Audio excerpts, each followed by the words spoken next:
the violent mayhem we have seen in the streets and cities that are run by liberal Democrats in every case is the predictable result of years of extreme indoctrination and bias in education, journalism, and other cultural institutions.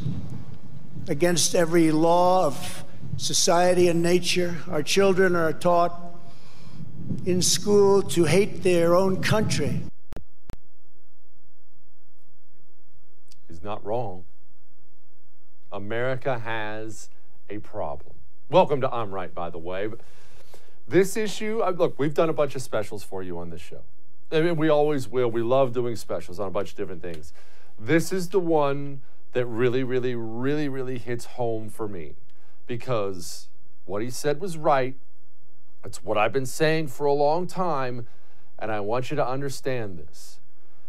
We have a severe patriotic problem in this country, a patriotism problem, I guess I should say, in this country. And what I'm about to say right now is going to hurt, but you need to hear it, or you're not going to understand how serious this situation is. It is terminal if we don't do something drastic. It's not a small thing. It's not about the red, white, and blue, 4th of July, and hold my hand over my heart for the Star-Spangled Banner. I mean, oh, that's part of it, right? It's not about that. This is about the survivability of our nation. Period. End of story. We cannot go on like this. We cannot go on when a significant percentage of the population doesn't place any value on the nation itself. And not only a significant portion of the population, that's one thing, because we can pick a number, right? How many there are, who knows? It's the people leading our cultural institutions. What are cultural institutions? We use that word a lot, right? Well, it's something every culture has. They just have different versions of these. Every culture, everyone, whether this is a tiny tribe in the outback of Australia, or whether this is the United States of America, and everything in between, everyone has some form of government. Everyone's going to have something, right? King, whatever it may be, republic, who knows? Everyone's going to have some form of government. Everybody is going to have some form of entertainment. It's human nature, right? People want to be entertained. People are going to have some form of information gathering, whether it's a major media industry or whether it's simply somebody whose job it is to bounce around the tribe and make sure everyone is informed. It's going to have, every culture has this. You've heard me rant about this a bunch. It's going to have sports. Sports are, whether you care about them or not, sports matter. They have always mattered. They're an important part of bringing people together. Cultures are going to have, all of them, are going to have some form of education, whether that's something that takes place simply in the home, mother, father, kids, or whether there's a more organized thing, get the whole village together, whatever the case may be. These are cultural institutions. These are critical cultural institutions. You know they're critical. How? Every culture has them. Every culture has them. They're universal.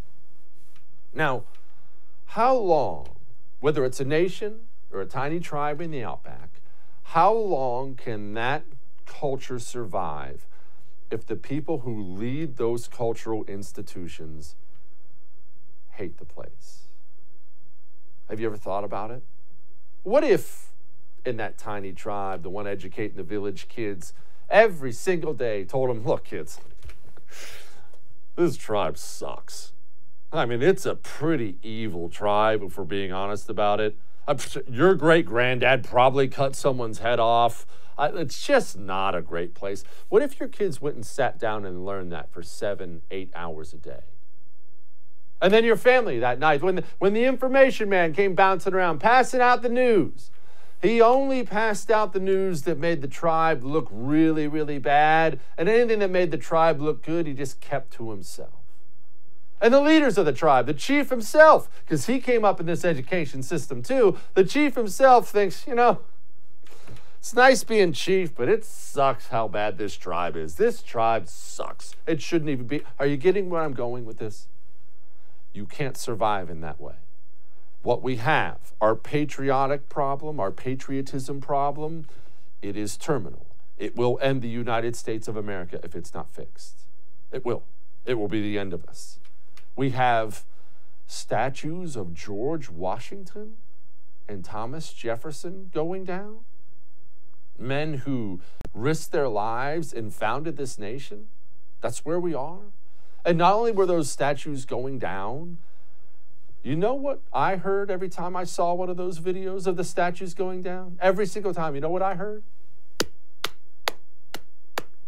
People cheering, people clapping as if they're conquering something. And I'll tell you, I had these moments. I had these moments when I would watch these things happen on TV, just like you did. It happened all the time in the summertime. And I would say to myself, oh, I hate these people. But look at all those dirt balls. Look at all those dirty pieces of scum. I hate them all. And look, I still have moments like that, right? But the truth is this. People, all people, they're a product of their culture. They are a product of their cultural institutions. The truth is, every time you watch one of those videos where Thomas Jefferson is having a statue being torn down and the people are clapping, every single little lemming in those videos, he went to one of those schools where he was taught how bad America sucks, and he gets home and he turns on a movie where he gets subtle or overt messaging about how bad America sucks, and then he goes down and watches a basketball game, NBA's in town, and watches all the superstars talk about how bad America sucks, and the media tells him how bad America sucks, and the now President of the United States tells him about how bad America sucks, and eventually, if that's just a steady diet of all you get 24 hours a day, you're going to just kind of accept, okay, America sucks. That's going to end us. That will be the end of this country. You can't survive like that. I've used this example before. You saw me use this example on Tucker Carlson's show when I was on there. If you have 100 people in your country, 100 total, just an easily digestible number, and 85 of those people wake up every single day and they're the leaders of the culture institutions, and they say to themselves, man, we are here in America and we are so blessed to be here. I have clean drinking water, endless supplies of it. I'm sitting in the air conditioning, on an iPhone. I have endless routes to prosperity if I choose to grab them. I am so blessed to be here. And because they feel that way, they teach the next generation that, little Billy, you know how blessed you are to be here? Sarah, do you know how blessed you are to be here? In the end, that nation is going to do really, really, really well. But if 85 people of the 100 wake up every single day and they look around and say to themselves, this place is evil. It's racist, sexist, it's an evil place, I hate it. How long do you think that nation's going to survive? When I say we have a patriotism problem, I want you to understand just how serious that problem is. You must raise and foster generations of people who love your country, who love their country, or they won't have a country at all. And it's changing right now, and it's changing rapidly. You remember that scumbag Olympian just got the bronze medal, and they played the national anthem, and it offended her so much she had to throw the activist t-shirt over her face? Well, it wasn't that long ago where we had professional athletes like Major League Baseball player Rick Monday, and they did things like this. Two of them, all right. I'm not sure what he's doing out there. It looks like he's going to burn a flag, and Rick Monday runs and takes it away from him. And so Monday, I think a guy was going to set fire to the American flag. Can you imagine that? Well, they better lose him in a hurry. And Monday, when he realized what he was going to do, raced over and took the flag away from him. That's what our cultural institutions used to be. And this didn't used to be a Democrat-Republican thing. I know you may not be a fan, Go look at speeches from John F. Kennedy, Democrat, constantly talking about how great this country was. Our cultural institutions used to teach that. The movies you watch now, think how much they rot on this country and dump on this country. I grew up watching John Wayne storm the beaches of Iwo Jima talking about the greatness of America. We either have to get back there, or we're not going to make it. And you know I don't like saying that, but I want you to understand, as we talk about our patriotism problem tonight, I want you to understand this isn't left, right, Democrat, Republican, anything like that. You either have a nation full of patriots who love their country, or you're not going to have a nation very much longer. All that may have made you uncomfortable, but I'm right. Coming up, we have the Gallaghers. You're going to want to see this. Hang on.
Joining me now are the co-authors of that book, Man in the Arena, From Fighting ISIS to Fighting for My Freedom, Andrea and Eddie Gallagher. As you probably remember, all the viewers of my show, I went off about this case about a year ago. There's nothing more detestable to me than military brass dumping on men underneath them to further their careers, which I suspect is probably what happened here, but I'm going to allow them to discuss that on their own. First of all, Eddie, with all due respect, sir, I'm going to go to your lovely bride first. Andrea, look, I got my blood pressure up about this, and I've never met either of you. I don't know either of you from Adam. I can only imagine what Eddie's wife was going through watching all this take place. Yeah, well, at first, I kept quiet, but then after they had taken him out of a TBI clinic and thrown him in jail, that was the end of that. So I got very vocal after that point. We had kind of stayed quiet, turned the other cheek for the better part of a year while this mounting rumor and lie campaign spun out of control. And then we quickly realized that no one was coming to our aid. We were up against the full weight of naval special warfare. They had bid off on these lies that these people had said. They had kind of put their weight behind it. And at that point, we kind of had to really do a full-scale assault and really do whatever we could to just get the word out about what was happening to him. And for those unfamiliar with the case, although everybody who watches my show probably is, the man was accused by men in his own unit and then was eventually vindicated of all of it by the grace of God, and now is obviously a free man. Eddie, first and foremost, men in your own unit, why come out against your brother like that? It's so odd, especially for the Navy SEAL community, which is normally so tight-knit. Yeah, I mean, I think that's what everybody had a hard time believing when they were like, why would his own guys turn him in?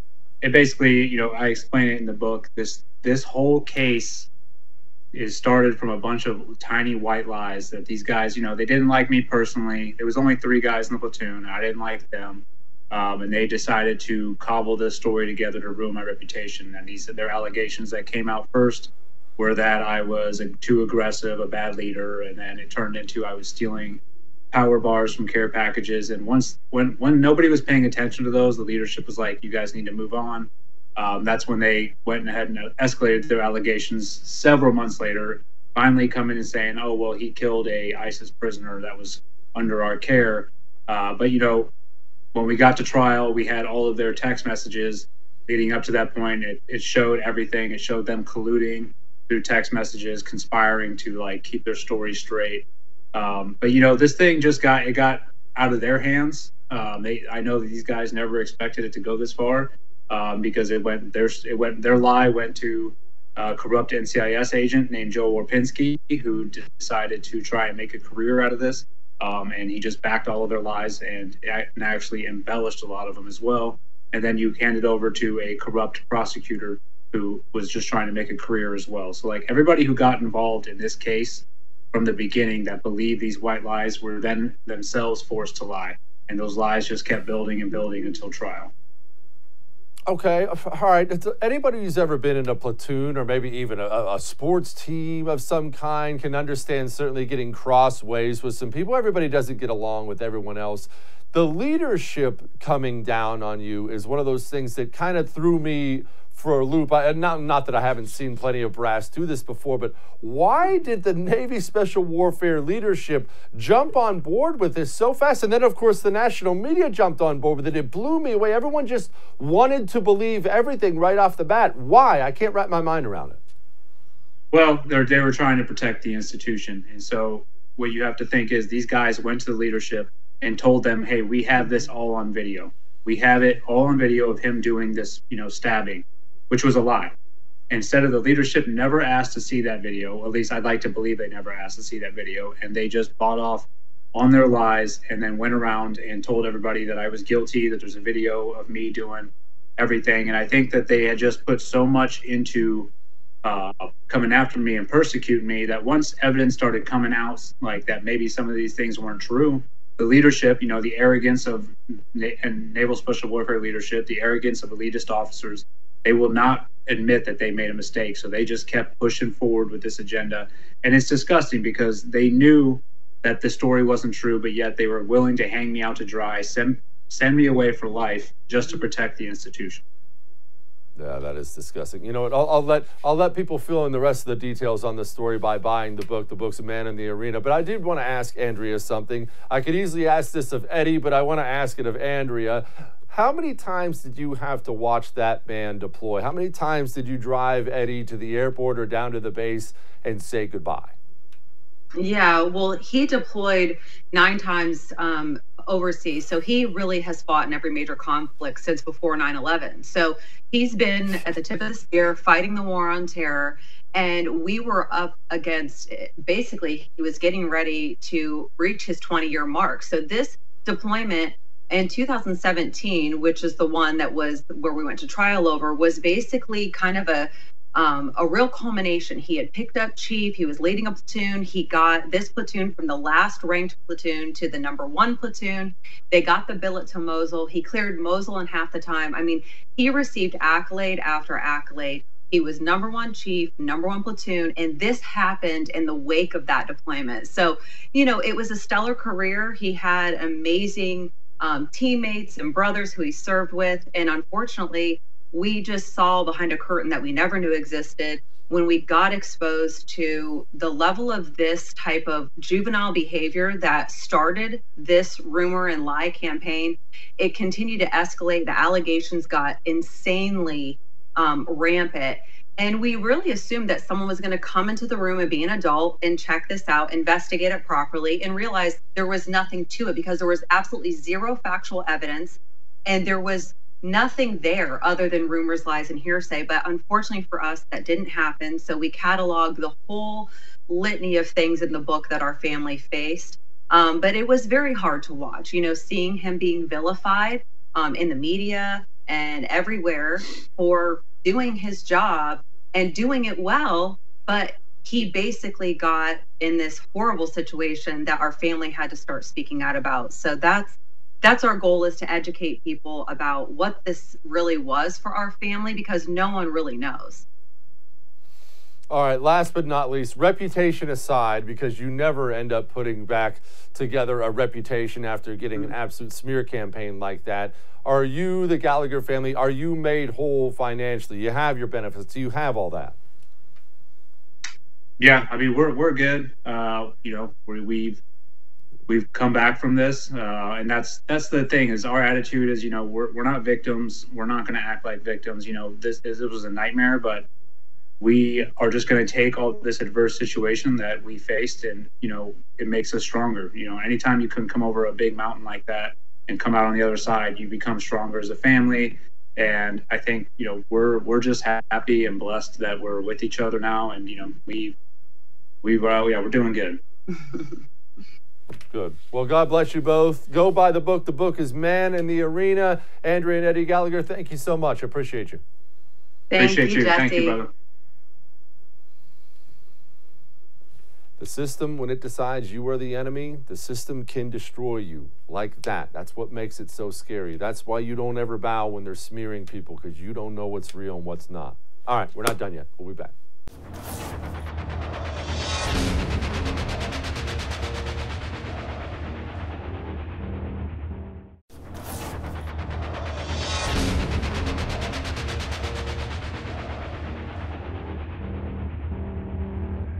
I'm getting ready to go back to school in the fall, and my governor has put into place some ridiculous legislation that many governors across the country have put into place, such as I can't teach anything divisive, I can't teach critical race theory, and I can't teach about racial equity.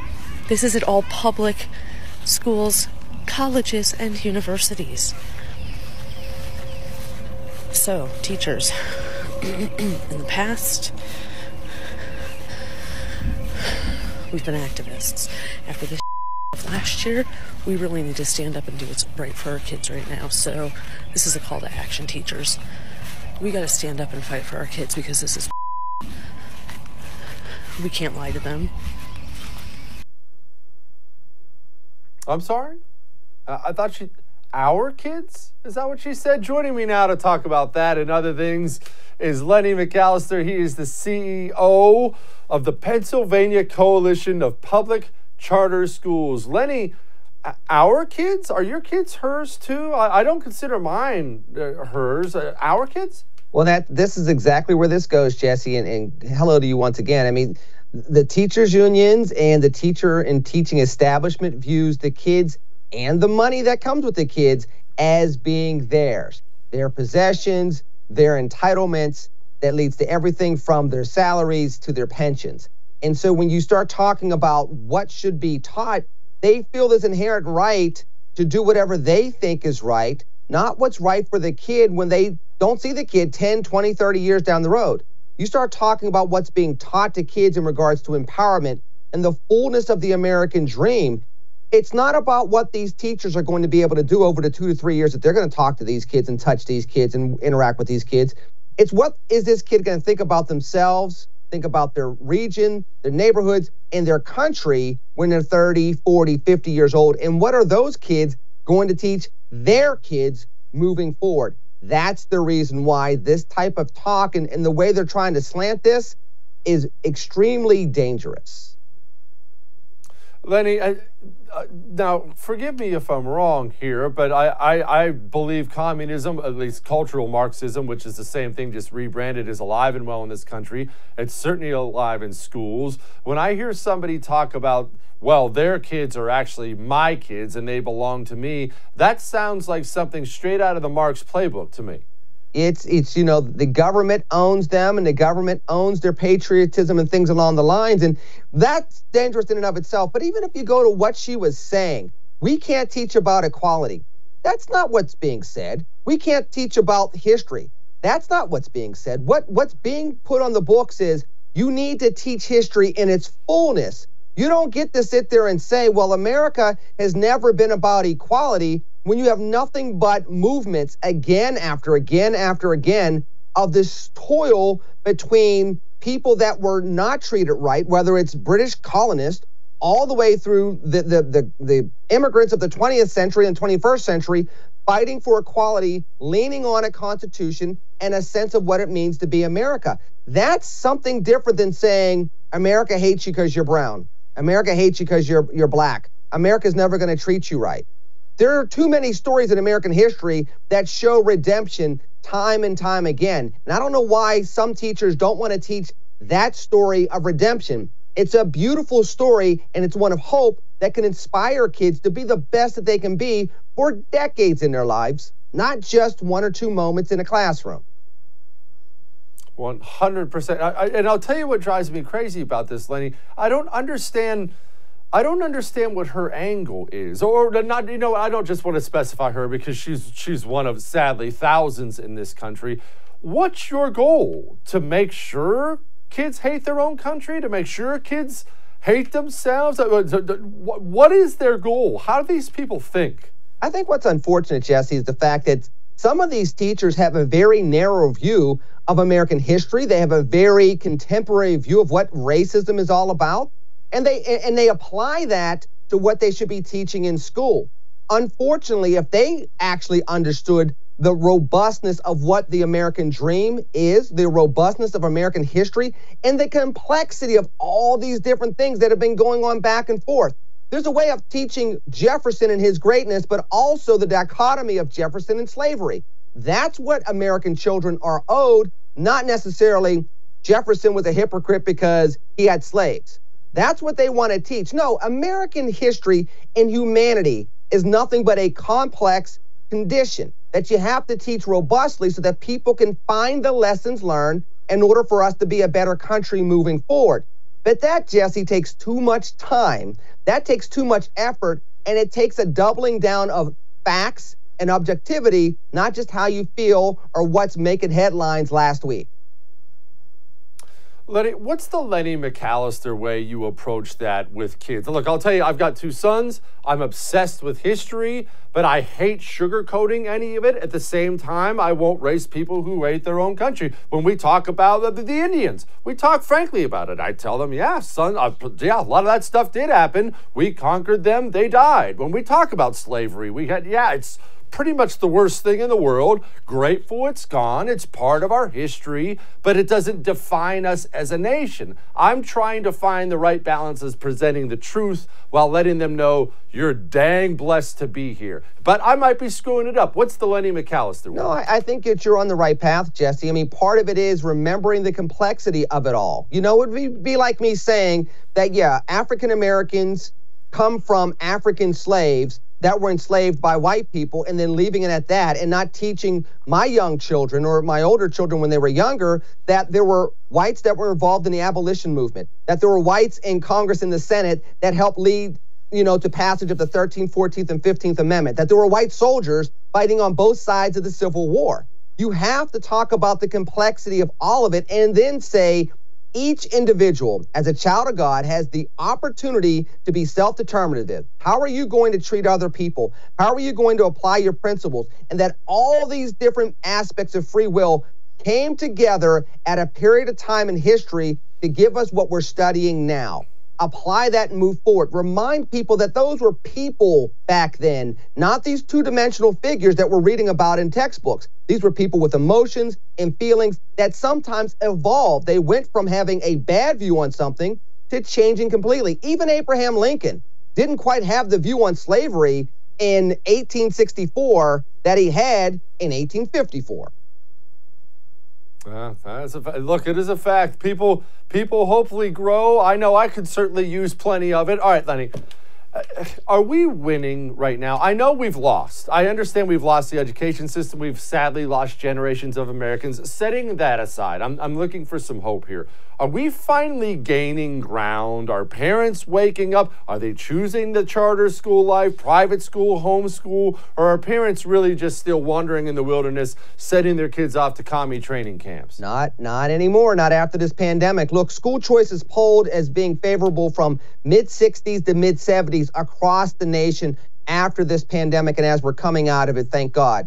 But what we're also finding is that parents are not only looking for other school options, they're now paying attention to what their kids are actually being taught and who's teaching them those facts and how they're sharing that information. And parents are now asking questions. Why are you teaching this? Why are you teaching this at this level? Is this an age-appropriate level to teach these type of lessons? And the more we can get parents to do that, I think more of an opportunity we have to go back and take back parts of the education system. And that's going to be important.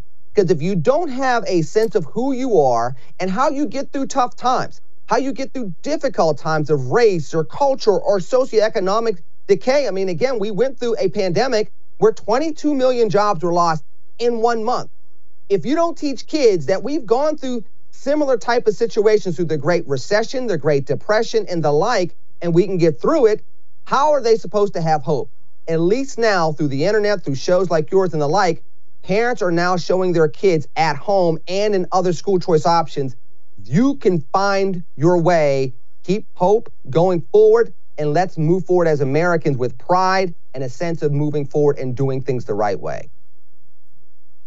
Lenny, all right, last question here. There's a parent watching this show, probably many of them watching this show. Either it's a two-parent household and they both feel like they have to work, or it's a single dad, or it's a single mom, whatever the case may be. They don't feel like they have the option of going down and yanking their kids out of their public school. But they might, right? What should they look into? What does a parent do who wants their kid out of their public school, doesn't feel like they have an option to homeschool? What are there other options? Public charter schools are public schools. So many neighborhoods have a public charter school available that is still free, like a traditional district school, that provides an alternative and a different way of educating your child, where they're expecting the parent to be more involved and they're going to take the child's individual needs more into account. They should be looking into public charter schools, whether it's here in the Commonwealth of Pennsylvania or across the nation. There are other opportunities to get your kids into better schools. But the number one thing is, parents shouldn't think that they have to be educators like teachers. But they have to remember that they are the first educators. And if they're consistent with those lessons, they can then find the best academic and developmental fits scholastically for their kids. And that's how we turn America back around from where we've been over the last couple of decades to where we need to be. Lenny McAllister, you're the best, man. Thank you, brother. Thank you. God bless you all. He nails it. We'll be back.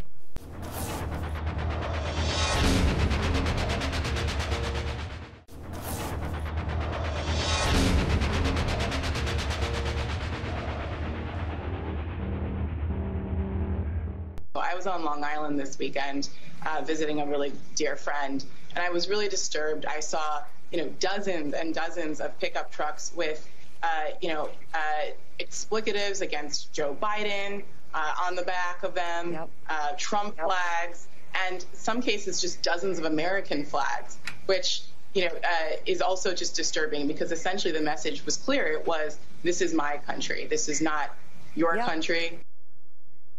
Ooh, those scary American flags. Joining me now with Prager University, Will Witt. Will, I get scared every time I see an American flag. I just hide under my desk.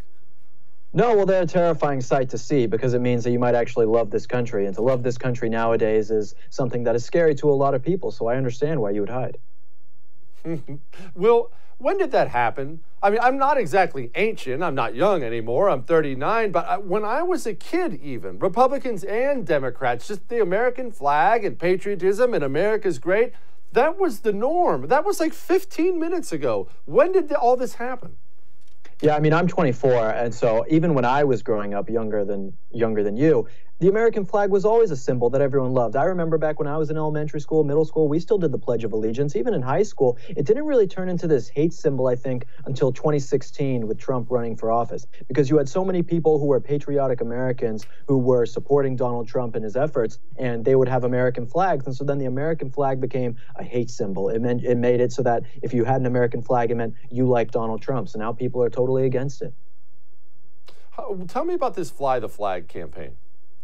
The Fly the Flag campaign with PragerU is essentially, we are telling people that American patriotism is lost. People aren't patriotic in America anymore. Just like we were just talking about, people see the American flag as a hate symbol, which is a horrible thing to do. We see it as a symbol of, we love this country, we love the values that it was founded on, and we want to show our support for it. So the Fly the Flag campaign is through PragerU, where essentially people on all over social media are posting a picture of the flag and saying hashtag Fly the Flag, hashtag Proud American, to show their support and that they're not scared to support this country. Well, Prager University, they're out there doing, well, I should say, you're out there doing the Lord's work and giving people a real education. Please tell me your numbers are getting bigger and bigger and bigger as people get hungrier for real history and real knowledge and not this garbage we're serving up in schools. Yeah, well, look, we just passed 5 billion lifetime views, which is a huge compliment for all of us at PragerU. But when this happens, you have to understand, like, as you get more popular, I mean, I see you on Twitter. I love You have the best tweets on the platform, I have to say. But you see this stuff going on and we get more popular. It also means that the left has to get more radical. It means that the people who hate our values and hate our ideas have to be even more strong about the things that they say and believe in. So despite us gaining more attention, gaining more followers, getting more views, and influencing more people, the left is working even harder, and we're still losing and have a lot more to do.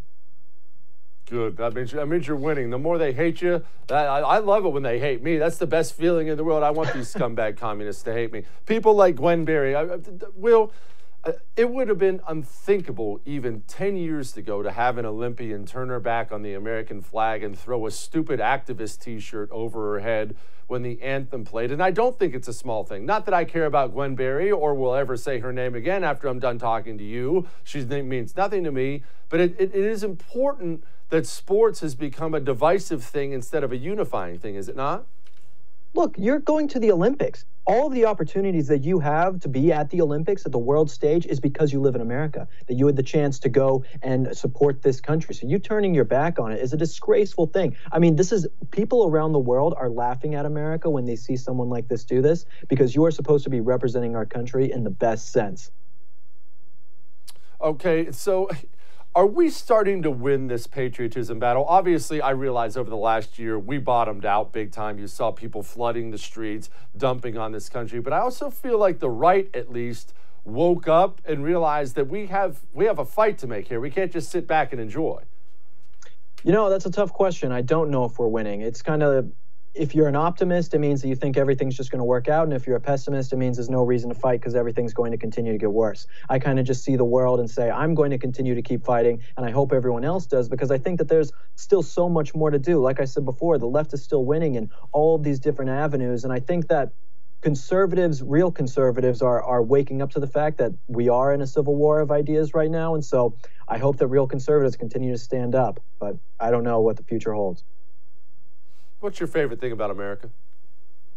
My favorite thing about America is the Judeo-Christian values that this country was founded on. I just got recently baptized, and so seeing how the founders knew this about this country, that, you know, you don't get your rights from the government. You don't get your morality from the government. You get your rights from God. That is an incredible thing. There weren't constitutions for other countries before America made our constitution. You know, then other countries started to adopt their own thing. But it was really America that set the precedent of having constitutions around the world, and especially one that is endowed on us by God. So it's an amazing thing, and I love this country for that. I just wish we could go back to those values. Because right now, I mean, the religion of leftism is the biggest religion in America. So I hope we can get back to those Christian values this country was founded on.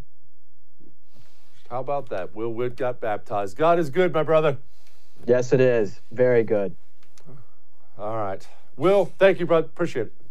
Thanks, man. Patriotism's necessary. It's not some hokey thing you talk about at 4th of July. It's necessary. Let's hope we can get more of it. All right. I'll be back.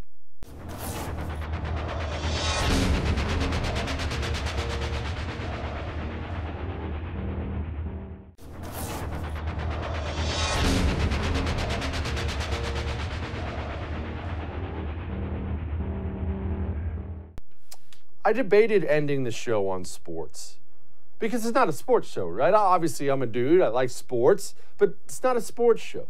But I remain convinced the politicization of sports is one of the most damaging things that has happened to this country. Sports used to be something that brought us all together. It did. Republican, Democrat, left, right, we could all agree, oh, let's go out and stand for the flag, cover the heart for the anthem, and watch our teams bash each other's heads in on the football field and hug and kiss and, well, I mean, if your wife's there, you know what I'm talking about. That used to be what sports was. It was never political. And now it's so angry and political and miserable. It stinks. I miss when sports was this. And before I show this to you, just understand, I'm going to play the thing in its entirety, and it's a long clip, but daggone, man, this is what sports used to be.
That's as good as it gets. I'll see you.